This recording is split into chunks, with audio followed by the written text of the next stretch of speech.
One other story to relate to you.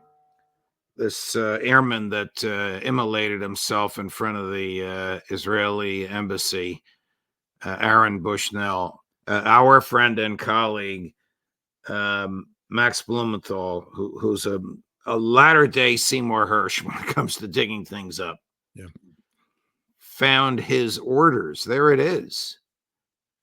That he was ordered to be ready on a moment's notice to deploy to Israel. And it was, listen, I don't defend suicide. I don't defend what he did, but the American people need to understand it, and the media needs to address it.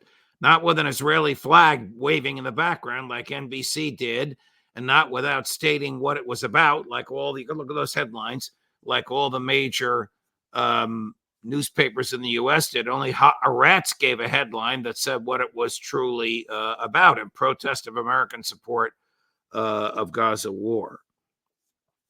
But the American public needs to know what we didn't know until Max reported this a few hours ago. That American airmen have been told to get ready on a moment's notice to deploy, and it's mandatory. As soon as we tell you, you'll go. And this, put it up again, Chris, I think it was November when this, there's a date on there somewhere. 21 November 2023. There you go. Your thoughts? You know, it's interesting when you go through this man's social media. He has a posting that says, a lot of people wonder, there it is. Many of us like to ask ourselves, what would I do if I were alive during slavery or the Jim Crow South or apartheid? What would I do if my country was committing genocide? And the answer is, you're doing it right now, which is nothing. This is the harshest indictment of American citizens that has been put out there by anybody in modern times. And it's done by an airman of the United States Air Force. He has exposed the American people for the moral hypocrites that we collectively are.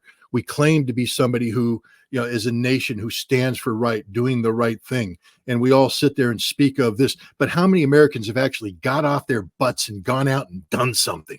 You know, at least, you know, I'm not perfect, but at least when I say I want to improve relations between the United States and Russia, I get off my ass and I travel to Russia and I put it all on the line and trying to improve relations. I'm doing my best effort. There's other people out there to do the same thing for Gaza, doing the same thing. But the vast majority of the Americans are sitting at home doing nothing. And I think this man, this kid, who has apparently a moral conscience that is just consumed him. He's somebody who just said, I've got to do something. And he looked at the examples of history. I mean, if you study war, you know, one of the more telling moments during the Vietnam War is when the Buddhist monk immolated himself in protest of the conflict. It's an act that many people would say is an act of desperation, but how desperate was this kid? He had orders to go to Israel in a war that he couldn't support. He's on active duty. He has to obey these orders. And how, you know, so does he bottle this up inside and say, well, I'm against all this, but I'm going to do my job. I'm going to do my duty. Well, apparently he couldn't. But then he said, what do I do about this? How do I let everybody know about this moral, crisis that faces not just me, but all of America? And he burned himself to death. I wouldn't do it. I don't have the courage to do that.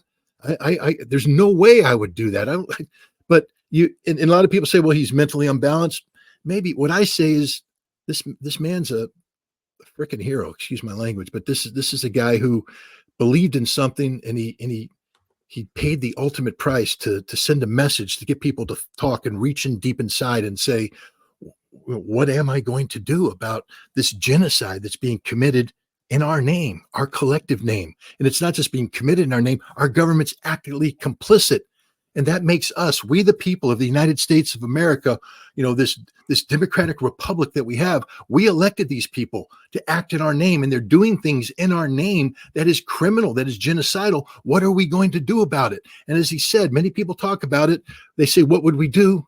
Ask yourselves, everybody watching the show, look in the mirror. What would you do? And the answer is, you're doing it.